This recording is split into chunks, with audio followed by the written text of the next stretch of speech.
pagi adik-adik semuanya. Hari ini kita akan melaksanakan praktikum daring. Untuk modul pertama kita akan melaksanakan praktikum dengan judul pemurnian NaCl dari garam air laut. Modul 1, pemurnian NaCl dari garam air laut. Tujuan praktikum ini yang pertama untuk mengetahui cara memurnikan NaCl dari garam air laut. Yang kedua, untuk mengetahui cara melakukan uji kualitatif terhadap pembentukan kristal NaCl. Mata praktikum modul 1 ini akan membahas unsur-unsur golongan utama, yaitu Na dari golongan alkali dan Cl dari golongan halogen. Sehingga memang mata praktikum modul 1 ini berkaitan dengan mata kuliah kita kimia unsur golongan utama. Air laut memiliki kandungan garam yang berbeda-beda. Untuk air laut tertentu yang memiliki kandungan garam yang tinggi bisa dijadikan sebagai sumber garam, seperti gambar yang terlihat di video, yang mana gambar ini saya ambil dari kumparan.com. Garam dari air laut memiliki kandungan utama yaitu NaCl atau natrium klorida. Terdapat 3 cara dalam memperoleh garam. Yang pertama dengan penguapan air laut dengan bantuan sinar matahari, yang kedua penambangan batuan garam atau rock salt, dan yang ketiga dari sumur air garam. Di Indonesia, kita kaya akan sinar matahari sehingga metode yang paling banyak digunakan yaitu dengan cara penguapan air laut yang dibantu dengan sinar matahari. Seperti yang tadi saya sebutkan bahwa garam air laut ini memiliki kandungan utama natrium klorida. Artinya apa? Di dalam garam air laut itu masih terdapat kandungan-kandungan lainnya seperti kalsium sulfat, magnesium klorida, dan ion-ion seperti ion Al3+, ion besi 3+, ion SO4 2-, ion I-, dan ion Br-. Nah, untuk memperoleh NaCl yang murni, maka pengotor-pengotor ini perlu dihilangkan.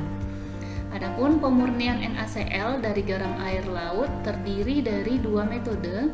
Metode yang pertama yaitu penguapan, metode yang kedua yaitu pengendapan. Pada metode penguapan, terlebih dahulu, garam air laut dibersihkan dari ion-ion pengotornya dengan cara dilarutkan ke dalam air. Untuk pengotor yang sukar larut dalam air, ditambahkan zat tertentu seperti natrium oksalat dan natrium karbonat, ataupun natrium oksalat dan natrium bikarbonat. Setelah dibersihkan dari pengotornya, larutan garam air laut tersebut diuapkan hingga airnya habis. Metode kedua yang digunakan adalah metode pengendapan.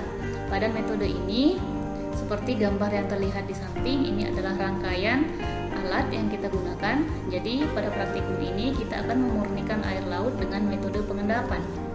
Di atas merupakan asam sulfat pekat yang dimasukkan ke dalam corong pisah, kemudian dihubungkan dengan gelas Erlenmeyer di bagian bawahnya yang sudah diisi dengan garam kasar. Lalu ke dalam Erlenmeyer ini dihubungkan sebuah pipa U yang nanti akan dihubungkan juga dengan larutan garam jenuh. Apa fungsi dari asam sulfat di sini? Jadi asam sulfat di sini nanti akan bereaksi dengan garam kasar. Ini adalah reaksinya. Nah, sehingga dari sini akan dihasilkan gas hidrogen klorida. Gas HCl ini akan dialirkan ke dalam larutan garam jenuh, sehingga HCl di sini nanti akan menjadi ion senama atau ion sejenis, yaitu ion Cl- yang pada praktikum ini kita menggunakan konsep kesetimbangan. Nah, ion Cl- di sini nanti akan mengganggu sistem kesetimbangan dari larutan garam jenuh. Ini adalah larutan garam jenuh. Kalau kita uraikan, dia menjadi Na+ dan Cl-, yang mana reaksinya ini reaksi dalam bentuk kesetimbangan. Apa yang akan terjadi jika kita menambah konsentrasi ion Cl-? Maka reaksi akan bergeser ke kiri, ke arah NaCl, yang nanti NaCl ini akan bertambah di mana? Nah, disinilah NaCl-nya. Nah, NaCl yang terbentuk di sini merupakan merupakan NaCl murni hasil dari pemurnian dengan metode pengendapan. Selanjutnya, untuk mengetahui apakah kristal yang sebelumnya merupakan kristal NaCl, maka perlu dilakukan uji. Uji ini bisa secara kualitatif maupun secara kuantitatif. Adapun uji secara kualitatif, kita bisa melarutkan NaCl hasil pemurnian sebelumnya hingga menjadi larutan NaCl, kemudian kita reaksikan dengan larutan AgNO3.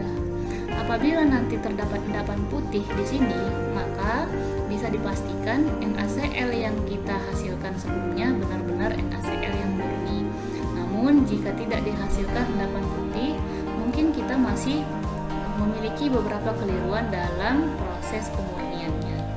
Kemudian ini adalah reaksi dari AgNO3 dengan NaCl. Silahkan adik-adik lengkapi reaksi ini yang nanti akan menghasilkan endapan putih.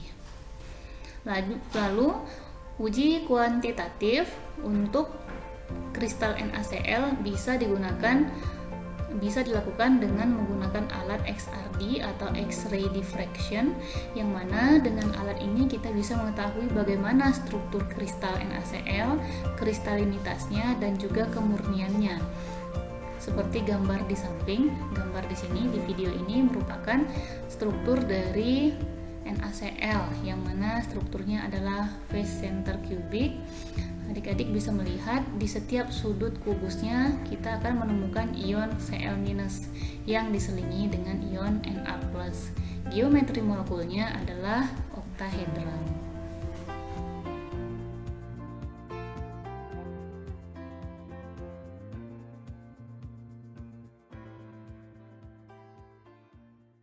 Adapun alat dan bahan yang akan digunakan dalam praktikum ini seperti yang kita lihat di depan.